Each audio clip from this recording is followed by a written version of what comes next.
this point, I am going to turn it over to the audience because we'd be excited to hear a little bit of some of the questions that you folks have. So back to the zero carbon and ESG theme. One of the questions here is, how does zero carbon and ESG advance in residential construction? I'm assuming when the end user doesn't care nearly as much as the commercial tenant. What's the driver?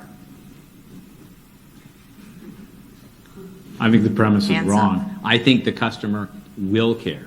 And I think the customer will increasingly care. And, you know, if you're building, I mean, in our view of a multi-residential building, you get to zero carbon, you know, that's going to be a very important element of a renter's decision. I mean, there's two elements. How do you build a zero carbon building? The actual building part, which is quite complicated, that Michael spoke to.